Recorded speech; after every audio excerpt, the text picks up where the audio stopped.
और उसमें कार्बन की जो हाइब्रिडाइजेशन होती है वो sp3 होती है। ठीक है, जनरलाइज फॉर्मूला क्या होता है, CnH2n+2, इसको हम लोग क्या बोलते हैं, एल्केन बोलते हैं। एल्केन जानते हो, जैसे कि मिथेन, बच्चा पार्टी सबको पता होना चाहिए, मिथेन इज एन एल्केन। जैसे कि ethane C2H6, that is alkene. समझ में आता है? तो ये एग्जांपल हो गए। अब सवाल ये कि एल्केन के हाइड्रोकार्बन में कितनी केमिकल रिएक्शंस हैं, मैं उनका फ्लो चार्ट कैसे बनाऊंगा। तो फ्लो चार्ट में क्या होता है ना, एल्केन क्योंकि हमारा टॉपिक है तो एल्केन को रखा जाता है सेंटर पे, फिर उसकी प्रिपरेशन मेथड बताई जाती है और उससे केमिकल रिएक्शन बताई जाती है। मतलब आप एल्केन कैसे बनाओगे और एल्केन से क्या क्या बना सकते हो, वो होता है फ्लो चार्ट का मतलब। दोबारा समझो, आप एल्केन को कैसे बनाओगे और एल्केन से क्या क्या बना सकते हो, that is overall the concept of flow chart, जो कि एक ही में दिखाना होता है। तो पहले मैं आपको फ्लो चार्ट दिखाता हूं, okay, and then we will cover the chemical reaction. इसको बोलते हैं भैया flow chart, that is called flow chart. अब मेरे प्यारे बच्चों, इसको कहते हैं फ्लो चार्ट। अब ये नई चीज है तुम्हारे लिए, कई बच्चों को आता होगा, बड़ी बात नहीं है, बट इससे क्या होएगा ना, आप जितने भी ऑर्गेनिक केमिस्ट्री के ऑर्गेनिक केमिस्ट्री के जितने भी चैप्टर्स हैं उनके अंदर आप फ्लो चार्ट बना बना के ना अपने दिमाग को आहा शक्तिमान के जितना तेज कर सकते हो, डेड पूल के जितना शार्प बना सकते हो, स्पाइडर मैन के जितना जालेदार बना सकते हो, आयरन मैन के जितना लोहेदार बना सकते हो। अब कैसे होता है ये फ्लो चार्ट, तो आप देखो फ्लो चार्ट बनाने का तरीका क्या होता है। अभी जो फ्लो चार्ट आपको दिखाई दे रहा है ना, अब आप ध्यान से देखो, मैंने सेंटर में किसको लिखा, सेंटर में मैंने मेरे टॉपिक को लिखा। समझ में आता है, वो क्या है, एल्केन। तो सेंटर से मैंने मेरे टॉपिक को लिखो। सबसे पहले मैं ये सीख रहा हूं, यहां से जो रेड लाइंस है ना, बेसिकली ये सारी रेड वाली जो केमिकल रिएक्शंस है वो ये बता रही हैं कि भैया एल्केन बनाया कैसे जाता है। तो ये रेड वाले सारे के सारे सीन बेसिकली आपको क्या बता रहे हैं कि एल्केन बनाया कैसे जाता है। ठीक है, और जो ग्रीन वाली है आपके पास, ये ग्रीन वाले जितनी भी साइकिल्स आपको, ये ग्रीन वाले जितनी भी लाइंस दिखाई दे रही हैं, वो सारे के सारे ये बता रही है कि एल्कीन एल्केन से क्या बनाया जा सकता है। अगर अलग अलग केमिकल रिएक्शन कराएं, मान लो ऑक्सीजन से करा दी, केमिनोफोर से करा दी, X2 से करवा दी, HNU की प्रेजेंस में H2O निकल से करवा दी, क्या बनाया जा सकता है। तो अब मैं आपको बताता हूं कि ये तो होता है फ्लो चार्ट। अब आपको कि सर इसको याद कैसे करें, तो मैं आपको याद भी कराऊंगा, चिंता मत करो, आज मेरे साथ बैठोगे तो सारी चीज याद हो जाएगी। चलो, तो इन सारी जो केमिकल रिएक्शन यहां पर लिखी हुई ना, उनको एक एक करके डिस्कस करते हैं। तो पहले तो अपन एक एक करके डिस्कस करेंगे, फिर मैं आपको ये फ्लो चार्ट दोबारा समझाऊंगा। अभी तो किसी को समझ में नहीं आ रहा होगा, तो मेरा काम क्या है, इस फ्लो चार्ट को प्रॉपरली आपके दिमाग में घुस घुस घुसा देने का। समझ में आता है? तो आज मैं आपको ये पूरा का पूरा जो फ्लो चार्ट है उसको आपके दिमाग में घुस से घुसा दूंगा। और अगर आप लोग तैयार हो इस जर्नी के लिए तो भैया मजा आ जाने वाला है। तो चलिए फटाफट से शुरू करते हैं आज के सेशन को। तो चलो, प्रिपरेशन ऑफ एल्केन। तो इसमें मैंने कहा था कि दो तरह से केमिकल रिएक्शंस होंगी, एक तो हम लोग एल्केन बनाते कैसे हैं और फिर एल्केन से क्या बनाया जा सकता है। तो सबसे पहले एल्केन बनाते कैसे हैं, उस सारी केमिकल रिएक्शन को चेक करते हैं। देखो, एल्केन बनाने के सबसे पहले सामने दो मेथड लिखे हुए हैं, मैं आपको करके दिखाता हूं। एल्केन बनाने के दो मेथड क्या, सबसे पहला मेथड है hydrogenation of alkene and alkyne. अगर आप लोग एल्कीन ले लोगे या फिर एल्काइन ले लोगे, लेके देख लेते हैं। एल्कीन किसको बोलते हैं, सपोज करो कि आपने यहां पर क्या ले लिया, एल्कीन ले ली, CH2 डबल बॉन्ड CH2, ये इसको क्या बोलते हैं, इथीन। अगर आपने इसका हाइड्रोजनेशन करवा दिया, बताओ हाइड्रोजनेशन कैसे कराओगे, हाइड्रोजन लोगे और साथ में क्या लोगे, प्लैटिनम ले लो, निकेल ले लो, आपकी मर्जी है प्यारे बच्चों, जो आपको अच्छा लगता है। तो ये क्या करेगा, ये पाई बॉन्ड को तोड़ देगा और यहां से एक एक हाइड्रोजन जो है टॉफी के जैसे बांट देगा, तो ये क्या बन जाएगा, CH3 बन जाएगा। तो जब आप एल्कीन का हाइड्रोजनेशन कराते हो तो आपको एल्केन मिलती है, ये अपने को पता है। एल्काइन में भी हो सकता है। एल्काइन किसको बोलते हैं बताओ मुझे, CH ट्रिपल बॉन्ड CH। अब आप इनका हाइड्रोजनेशन करा दो।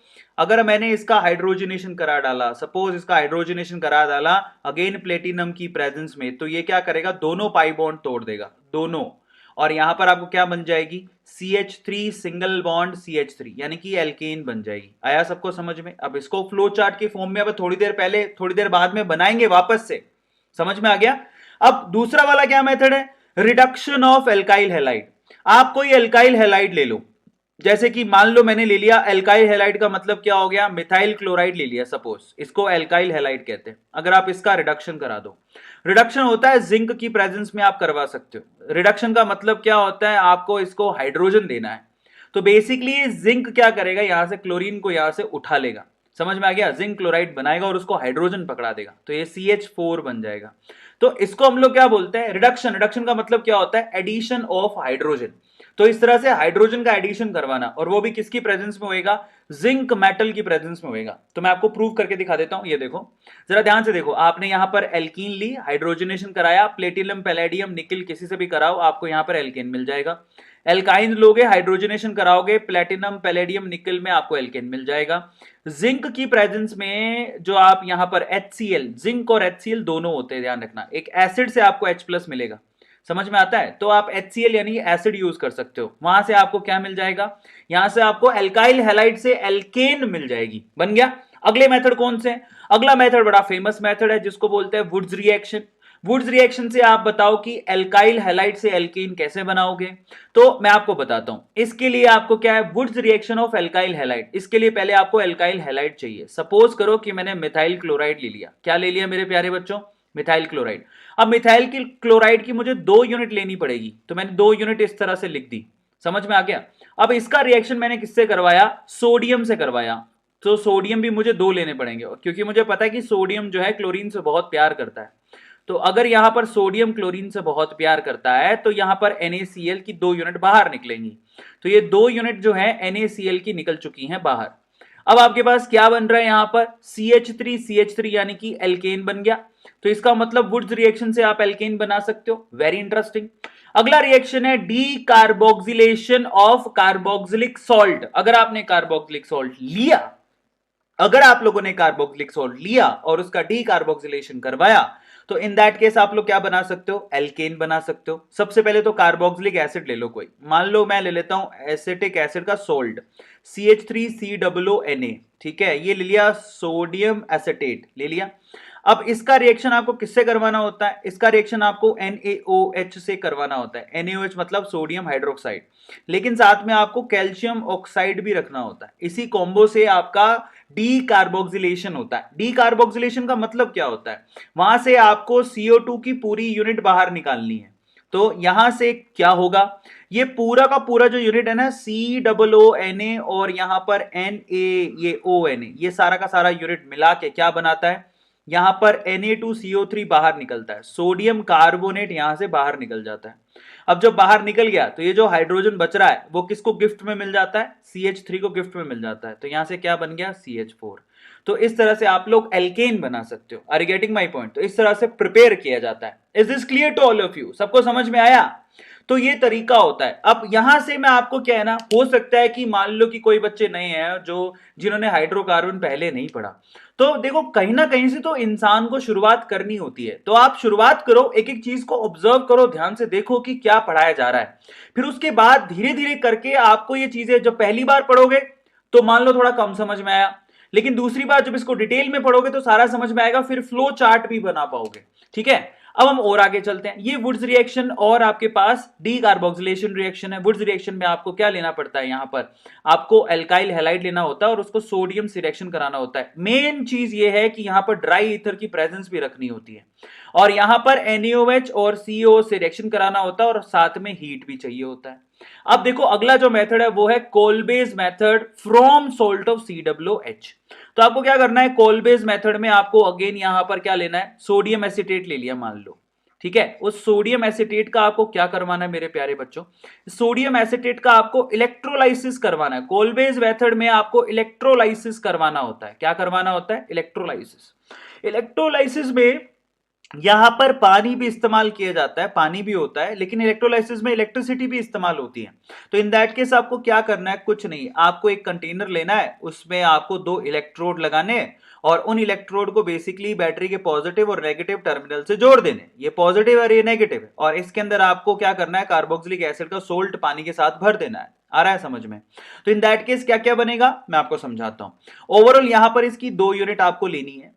अब इन 2 यूनिट में क्या होएगा, जो CH3 की जो 2 यूनिट है वो आपस में मिलके क्या बना लेंगी, CH3CH3 यानी कि C2H6 बना लेंगी। Are you getting my point. इसको बोलते हैं हमारे पास एल्केन। यहां से आपकी CO2 गैस बाहर निकलेगी साथ में, क्योंकि ये एंट्रोपी से सपोर्ट करेगी। समझ में आता है। तो यहां पर CO2 की यूनिट्स भी बाहर निकल गई, एल्केन भी बन गया, और साथ में यहां पर सोडियम हाइड्रोक्साइड भी बाहर निकलेगा। तो ये ओवरऑल यहां पर कलेक्शन होता है आपके पास। तो मैं आपको दिखाता हूं, यहां पर कोल्बे मेथड से आप लोग क्या बना सकते हो, कोल्बे मेथड के इलेक्ट्रोलिसिस से आप एल्केन बना सकते हो। तो ये देखो ओवरऑल क्या है, CH3COONA लेना है, पानी लेना है, साथ में इलेक्ट्रोलिसिस करवाना है। और एक्चुअली इलेक्ट्रोलिसिस के केस में आप खुद ही सोचो कि CH3COO की यूनिट को अगर आप ध्यान से देखोगे तो आपको यहां से क्या मिलेगा, CH3COO माइनस मिलेगा और Na प्लस मिलेगा। अब आप लोग खुद सोचो ये माइनस वाली यूनिट कहां जाएगी, ये जाएगी बैटरी के पॉजिटिव टर्मिनल की तरफ। तो इन दैट केस वहां से CO2 लिबरेट हो जाती है, तो C2H6 यानी कि इथेन बन रहा है और CO2 यहां से लिबरेट हो जाती है और साथ में NaOH भी लिबरेट होती है। एक और मस्त बात है कि यहां से हाइड्रोजन गैस भी अलग से लिबरेट होती है, आपको ध्यान रखना है। अच्छा, अब आपसे कोई पूछे कि C2H6 कहां मिलता है, ये बेटा आपको एनोड पे मिलता है। CO2 कहां मिलता है, ये CO2 बेसिकली ये भी एनोड का ही प्रोडक्ट है। NaOH कहां मिलता है, NaOH सॉल्यूशन के अंदर बचा रह जाता है। और हाइड्रोजन कहां पे मिलता है, हाइड्रोजन आपको कैथोड पे मिलता है। ये सवाल भी काफी बार पूछे जाते हैं। ओवरऑल रिएक्शन समझाऊं, मैं फिर से आपको समझा देता हूं। CH3COONA जब आप इसका इलेक्ट्रोलिसिस कराते हो तो आपको CH3 यानी कि एल्केन यानी इथेन मिलेगा, प्लस CO2 प्लस NaOH और प्लस यहां से हाइड्रोजन गैस भी लिबरेट होती है, जिसमें से ये जो दोनों चीजें हैं, ये दोनों ये आपको कहां मिलती हैं, ये आपको बैटरी के एनोड पर मिलती हैं। अच्छा, NaOH कहां पे मिलता है, सॉल्यूशन के अंदर मिलता है। अच्छा, हाइड्रोजन कहां पे मिलता है, हाइड्रोजन कैथोड पे मिलता है। ये सवाल भी काफी बार पूछे जाते हैं, ठीक है। और इसके डिटेलिंग मैं बहुत सारे डिटेल लेक्चर में करा चुका हूं, आज फ्लो चार्ट पढ़ रहे हैं तो मैं डिटेल में नहीं बता रहा हूं। अब अपन चलते हैं केमिकल रिएक्शन की तरफ। केमिकल रिएक्शन में सबसे पहले केमिकल रिएक्शन है हेलोजिनेशन। आप एल्केन का हेलोजिनेशन करा सकते हो। सपोज करो कि आपने क्या ले लिया, CH4। इसका रिएक्शन आप मान लो आपने करवा दिया क्लोरीन के साथ, HNu की प्रेजेंस में, मतलब सनलाइट की प्रेजेंस में। हाइड्रोजन यहां से एक बाहर लिबरेट हो जाएगा और CH3Cl यानी कि मिथाइल क्लोराइड बन जाएगा। ये केमिकल रिएक्शन जो है अनकंट्रोलेबल है, अगर आप इसको आगे भी करवाते हो अपने आप ही प्रोसीड हो जाएगी। अगर वहां पर क्लोरीन की प्रेजेंस है तो यहां से एक और हाइड्रोजन लिबरेट हो जाएगा, CH2Cl2 बन जाएगा और ये रिएक्शन आगे प्रोसीड होता रहेगा अगर आपने क्लोरीन को हटाया नहीं तो। समझ में आता है? तो इस तरह से हर बार हाइड्रोजन हटते रहेगा। लास्ट में आपके पास देखो, सेकंड लास्ट आपके पास CHCl3 बनेगा और अगर आपने फिर भी हाइड्रोजन नहीं, क्लोरीन नहीं हटाया तो आपके पास CCl4 बन जाएगा। तो बेसिकली ये क्या होता है, ये रुकता नहीं है, केमिकल रिएक्शन कंटिन्यूसली चलता रहता है। अच्छा, कंबशन रिएक्शंस क्या होती हैं? अगर आप लोगों ने किसी भी हाइड्रोकार्बन का कंबशन करवाया ऑक्सीजन की प्रेजेंस में तो वो दो ही चीज बनाता है। पहला तो बनाता है वो CO2, दूसरा बनाता है वो पानी। लेकिन इसके साथ एक बहुत ही मैसिव अमाउंट में एनर्जी भी बाहर निकलती है, मतलब ये एक्सोथर्मिक होती है केमिकल रिएक्शन। कंबशन तो बहुत इजी है। तो इन दैट केस CHCl3 बनेगा और HCl बनेगा, वो आपको दिखाई दे रहा है। अगर आप HNO की प्रेजेंस में हेलोजिनेशन कराओगे और अगर आप कंबशन कराओगे तो CO2 और H2O बाहर निकलता है। That's very easy. अगली रिएक्शन है ऑक्सीडेशन। ये बहुत ही फेवरेट रिएक्शन है, this is my favourite reaction. सबसे पहले तो 1 डिग्री और 2 डिग्री जो आपके पास एल्केन्स होती हैं, 1 डिग्री और 2 डिग्री एल्केन्स, उनका कभी भी ऑक्सीडेशन नहीं होता। लेकिन अगर आप लोगों ने 3 डिग्री एल्केन ले ली, what do you mean by 3 degree alkene?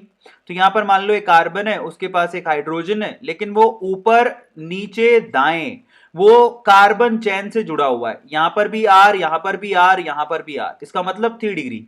3 degree में क्या होता है ना कि स्टेबल कार्बोकेटाइन बनता है, मतलब ये हाइड्रोजन हटाया जा सकता है। इन दैट केस अगर आपने इसका ऑक्सीडेशन KMnO4 की प्रेजेंस में करवा दिया तो KMnO4 क्या करेगा, नेसेंट ऑक्सीजन देता है।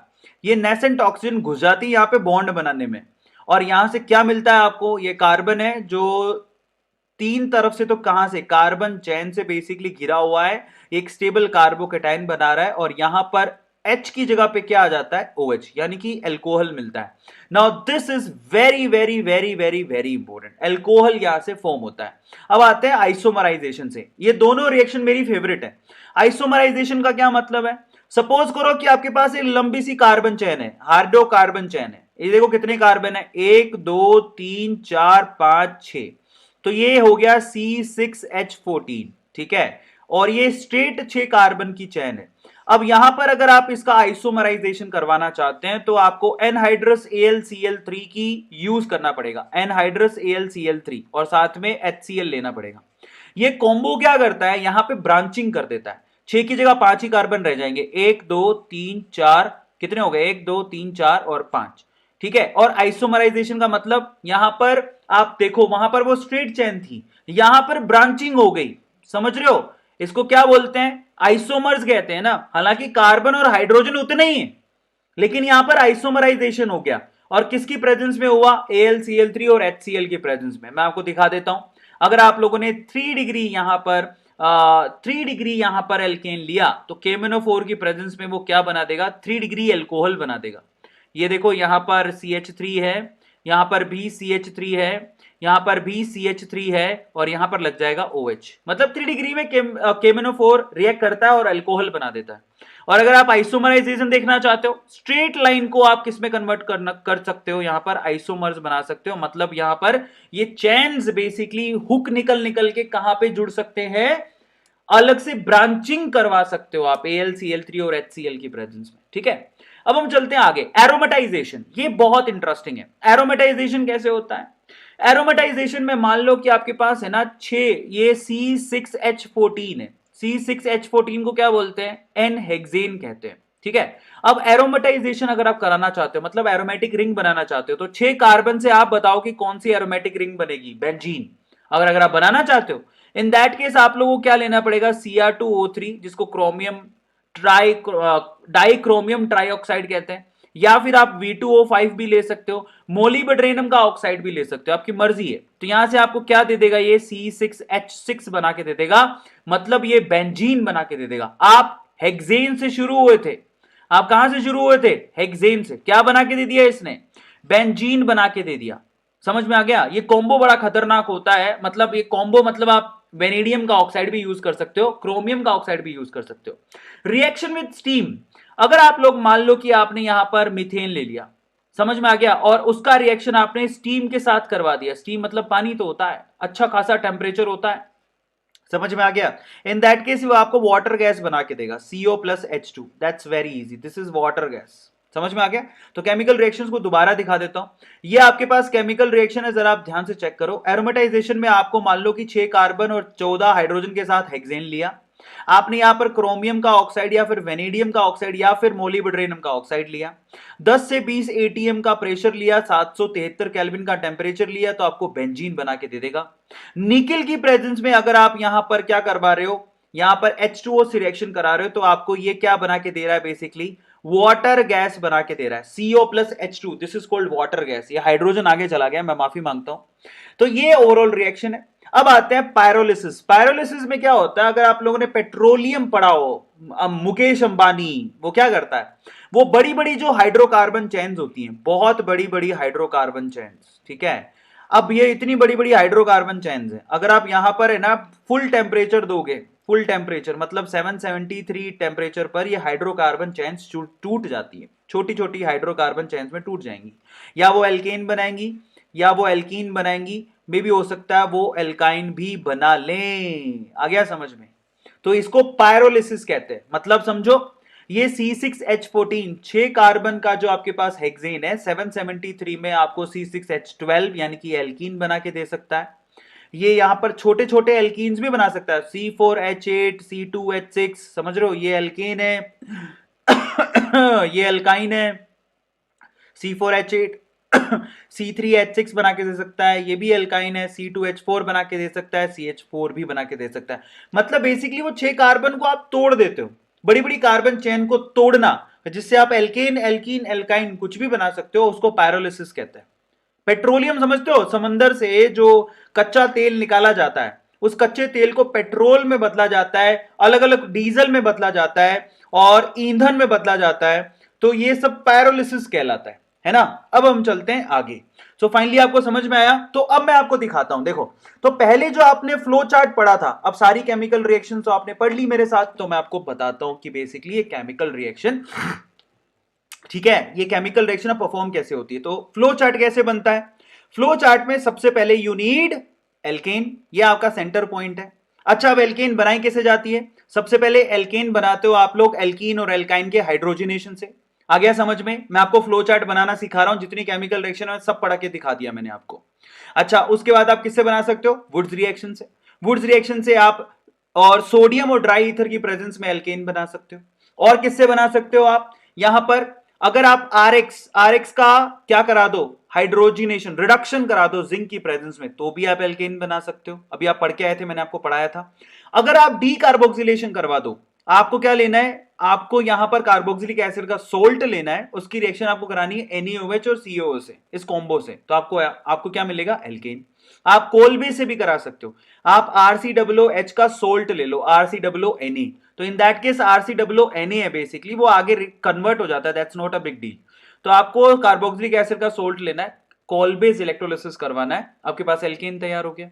अच्छा, अब यहां से पायरोलिसिस, सबसे पहले अपन केमिकल रिएक्शन कौन सी पढ़ रहे हैं, नीचे से चलेंगे, पायरोलिसिस। अगर आप बड़ी बड़ी एल्केन को तोड़ना चाहते हो तो आप क्या करो, यहां पर फुल टेम्परेचर दो, समझ में आ गया। यहां पर आप प्लेटिनम यूज कर सकते हो, निकेल यूज कर सकते हो, पैलेडियम यूज कर सकते हो, बड़ी बड़ी जो आपके एल्केन्स होती हैं वो छोटे एल्कीन्स और एल्काइंस में टूट जाती हैं, इसको पायरोलिसिस कहते हैं। इसके अलावा अगर आप मान लो एल्केन को बेंजीन में कन्वर्ट करना चाहते हो, आप क्या कराना चाहते हो, एरोमेटिक रिंग में कन्वर्ट करना चाहते हो, तो आप यहां पर क्रोमियम का ऑक्साइड, एल्यूमिनियम का ऑक्साइड, यहां पर वेनेडियम का ऑक्साइड, मोलिब्डेनम का ऑक्साइड, कुछ भी यूज करो, they will convert them into the aromatic rings. इसके अलावा अगर आप लोग आइसोमरिज्म बनाना चाहते हो, आइसोमराइजेशन कराना चाहते हो, मतलब एन हेक्सेन है उसको आइसोहेक्सेन में कन्वर्ट करना है, नियोहेक्सेन में कन्वर्ट करना है, तो आप AlCl3 और HCl के कॉम्बो से करोगे। समझ में आता है, मैं थोड़ा साइड में हो जाता हूं। और अगर आप मान लो कि आप एल्केन का रिएक्शन करवा रहे हो, मान लो आप स्टीम से, निकल की प्रेजेंस में स्टीम से करवाते हो, तो आप यहां पर आपको वाटर गैस मिलेगा। अगर आप यहां पर हेलोजिनेशन कराते हो तो आपके पास एल्काइल हैलाइड मिलेगा, HNU की प्रेजेंस में होता है। और अगर आप लोग यहां पर केमिनोफोर की प्रेजेंस में यहां पर 3 डिग्री एल्केन का ऑक्सीडेशन करवाते हो तो आपके पास एल्कोहल मिलता है। ये सारी केमिकल रिएक्शन मैंने आपको पढ़ के दिखा दी। इसके अलावा अगर आप कंप्लीट कंबशन कराते हो तो CO2 और H2O मिलता है। इसको बोलते हैं फ्लो चार्ट। क्या कहलाता है ये, फ्लो चार्ट। अब किस किस को समझ में आ गया फ्लो चार्ट, चैट सेक्शन में लिख के बताओ, फिर अपन आगे चलेंगे, अभी खत्म नहीं हुआ।